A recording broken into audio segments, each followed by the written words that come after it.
Hello and welcome. If I'm looking a little bit annoyed, it's because this is actually my second time recording this, and I'm just going to look over here at OBS and yeah, and check. I've been having problems with microphone levels, and the last recording recorded without any audio. So here we go. Hopefully, the second take is for the better. One of the comments previously was from Alexander, and he was asking if we could build the LVGL graphics up from the ground up. Great idea. But it got me thinking of what else we should be doing with this series of videos. And one of the things I thought of was, well, a lot of these videos that you see online, they're just one off. This is how to do this, and that's how to do that. And that's great. And it doesn't look at the whole ecosystem of what these boards like the ESP32 is trying to do. And for a lot of people, that's home automation or Internet of Things. So that got me thinking. And one of the things I think I'd like to do is to do an overarching program of videos or series of videos at looking at from the consuming of the data to the publishing of the data.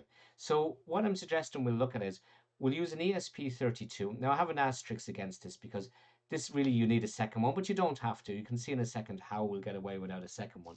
And that could be from a different manufacturer like this one from Olimex.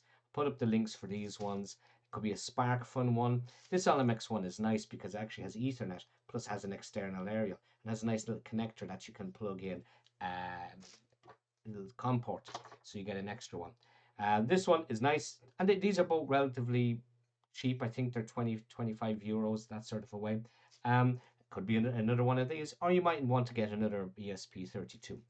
Anyway, the idea would be we would use an ESP32 or a different device to consume data, whether it be ones and zeros, 4 to 20 milliamp analog. I'll leave that up to you guys. If anyone has something they want specifically to look at, it could be serial. We could be taking in RS-232 that's coming from another PC or another device, which mightn't be a bad one. We're then going to push it up to an MQTT broker. If you're not sure of what MQTT is, if you've never heard it, it is the backbone of home automation and Internet of Things. It's a protocol that's around since the mid 90s. It was originally developed for telemetry down long oil pipelines, and it allows streamed data, ones and zeros, to get delivered. And we'll talk about more of that on the MQTT one. We'll be building an MQTT, original name was brokers, but you'll hear the term servers, on a board or on a device. We can build it on our own PC. We can run it on a PC. You can run this up in the cloud. You can run it on Amazon, AWS. Amazon's a bit tricky. We will do a video on that.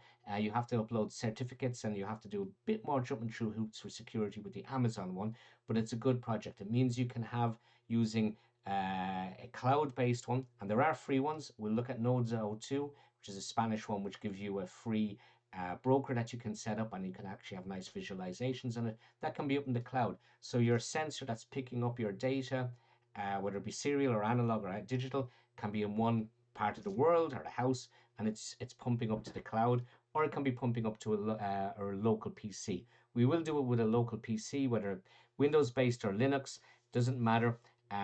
It's open. It's open software, so it's freely to install. We'll do a video on installing it and getting it up and running and talking more about MQTT. Hanging off the MQTT broker, then we'll have another ESP32 display, which will consume data from that's receiving from this MQTT and render it as nice graphics. Also consuming data and producing data, we'll do a desktop application. It'll be Windows or Linux, whatever you're having yourself. We might use a programming framework called Qt or Qt, which is a Norwegian one. Originally, they broke off from Nokia. They did the original Symbian Nokia before Android came over or before Apple came over and took over the world with smartphones. So we'll be looking at Qt. It's great. There is an open source variant, so you'll be able to plug it in and get working. It'll give you graphics on the desktop, whether it be Linux or Windows. It'll consume MQTT data and it will generate MQTT data. So if you don't have a second ESP32 for generating the data, that's fine. We'll use the desktop to generate data. So it'll be nice to be able to see how a PC or desktop device can interact with an ESP32.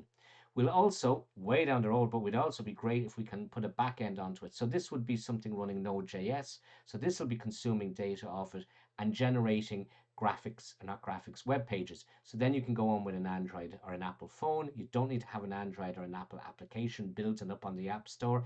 You just use it, you consume it via using your browser on your phone or your tablet. It's a great way to do it. So that would be a Node.js backend, again, taking off this data, whether it be local or in the cloud. So that's what we'll look at. So that's all come from Alexander's suggestion of, can we build a little from scratch here? Yeah, we'll build it from scratch while we're doing this. So what are we going to build it in? Well, as I said, we might run the desktop application in Qt because it's great for running cross-platform Linux or Windows devices. So we'll look at Qt down the road for that. There is a bit of an overhead of getting it installed and getting MQTT working with it, but we'll take that as part of an exercise. Development code on the ESP32s. We're going to lock into using Espressif's ESP-IDF framework. So that's a free framework developed by the people who make the chip. So we're not going to be using Android.